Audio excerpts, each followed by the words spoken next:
محل کے فلک پوش عمارت سے پوچھو، وہ بھی تمہیں بتلائیں گے ہم نے ہندوستان کو کیا دیا ہے۔ 100 بار سوارا ہے ہم نے اس ملک کے گیسوئے پر، ہم کو یہ اہل جنوں بتلائیں گے۔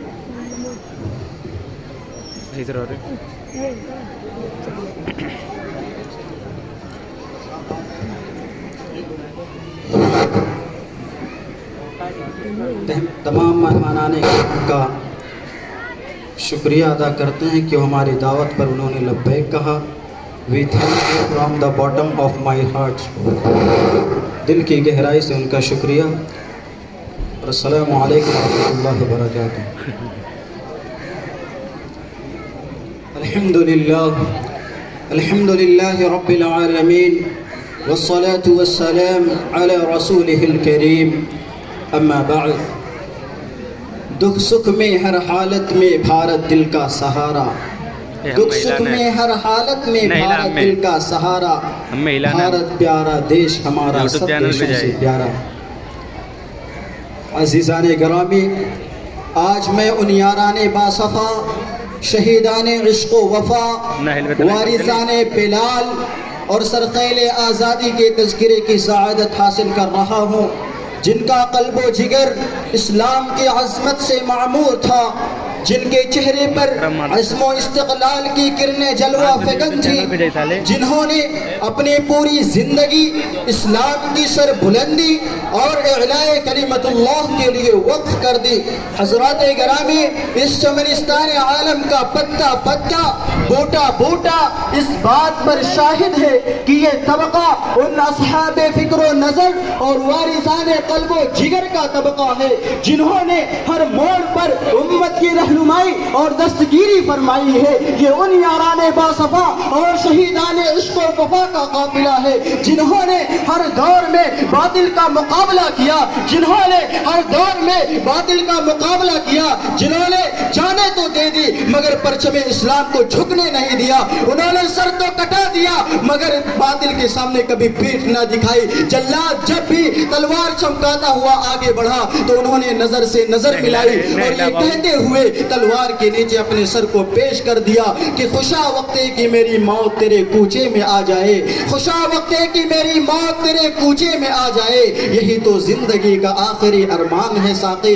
عزیزان گرامی، جب ہندوستان کی سرزمین پر انگریزوں کا ناپاک سایہ پڑا اور وہ اپنی شاطرانہ مکارانہ عیارانہ چالوں سے جہاں کے مالک بن بیٹھے، جب ہندوستانیوں پر، جب بھارتیوں پر طرح طرح کے ظلم و ستم کا پہاڑ توڑے جانے لگا، جب بھارتیوں کا خون ان کے پسینوں سے بھی عرصہ ہونے لگا، ایسے نازک وقت میں، ایسی مشکل گھڑی میں سب سے پہلے جس شخصیت نے علم بغاوت بلند کی وہ محدث کبیر، امام جلیل، فخر چمن، نادش وطن، درویش خدا شاہ عبدالعزیز محدث دہلوی رحمہ اللہ ہے۔ یہ وہی مرد مجاہد ہے جنہوں نے بہت پہلے ہی مسلمانوں کے نسب العین کا اعلان فرما دیا تھا۔ عزیزان گرامی، ہندوستان کی سرزمین پر انگریزوں کا ناپاک سایہ پڑا اور انہوں نے مسلمانوں پر طرح طرح کے ظلم و ستم کے پہاڑ توڑنے شروع کر دیے۔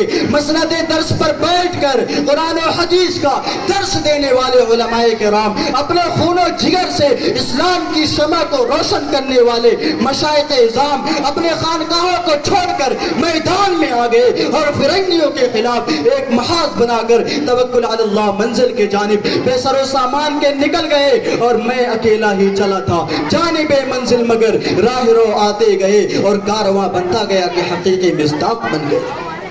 یہ واقعہ ہے، یہ حقیقت ہے، اس کو کوئی جھٹلا نہیں سکتا کہ اگر ہندوستان کی آزادی میں علماء حصہ نہ لیتے تو ہندوستان کبھی بھی آزاد نہیں ہوتا، اگر یہ سرخیل آزادی نہ ہوتے تو تحریک آزادی نہ چلتی، تحریک بالا کوٹ نہ چلتی، تحریک ریشمی رومال نہ چلتی، تحریک خلافت نہ چلتی۔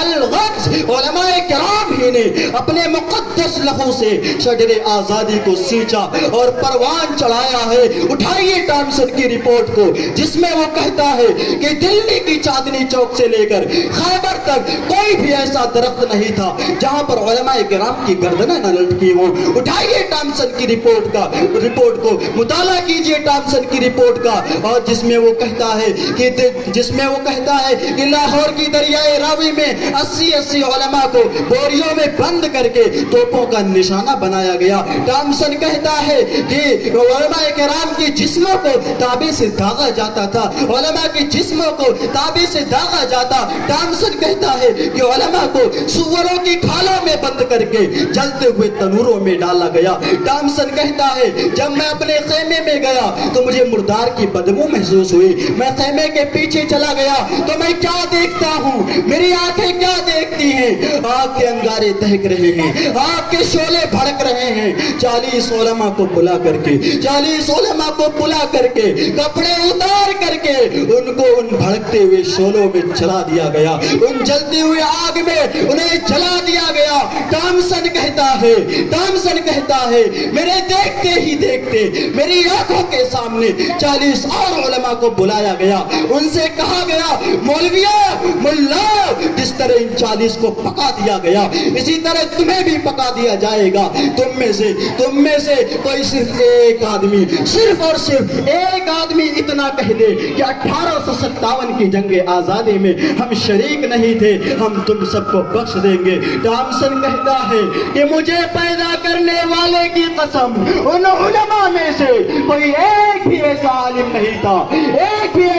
नहीं था जिसने अंग्रेज की बात मानी हो। वो 40 के 40 उलमा उस भड़कते हुए शोलों में उन्होंने जलना गवारा कर लिया, उन जलती हुई आग में उन्होंने जलना तो गवारा कर लिया, मगर अंग्रेज के सामने उन्होंने सर नहीं झुकाया, उन्होंने कुर्बानियां दे दी। आज भी अगर जरूरत हो हिंदुस्तान को खून की तो सबसे पहले ऐलान किया जाए कि मुसलमानों भारत को खुला मुल्क से खतरा है, तो सबसे पहले हिंदुस्तान के बॉर्डर पर अगर कोई सर पे कफन बांध करके निकलेगा, मैदान में आएगा, तो यही उलमा होंगे। हम आज भी खून के आखिरी कतरे देने के लिए तैयार हैं, आज भी हम कुर्बानी देने के लिए तैयार हैं। अगर भारत को किसी मुल्क से खतरा होगा,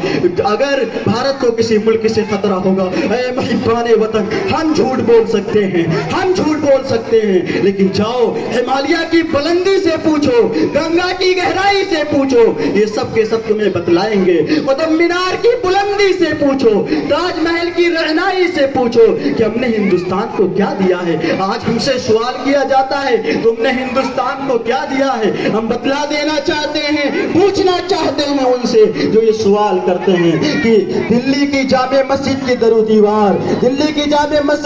दीवार ये गवाह है, तुम्हें बतलाएगी हमने हिंदुस्तान को क्या दिया है। जाओ लाल किला की असमत से पूछो, लाल किला के दरो दीवार से पूछो, वो भी तुम्हें बतलाएंगे हमने हिंदुस्तान को क्या दिया है, हमने कैसी कुर्बानी दी है। जाओ ताजमहल की खूबसूरती से पूछो, ताजमहल के फलकपोश इमारत से पूछो, वो भी तुम्हें बतलाएंगे हमने हिंदुस्तान को क्या दिया है। 100 बार संवारा है हमने इस मुल्क के गसूए पर, हमको ये अहले जुनू बतलाएंगे क्या हमने दिया है आलम को।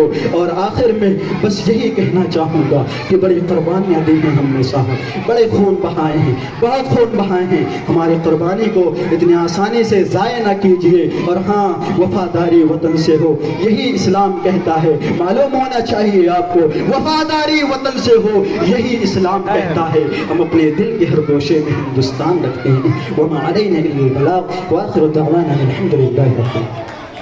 माशाअल्लाह, बहुत खूब। मौसूफ ने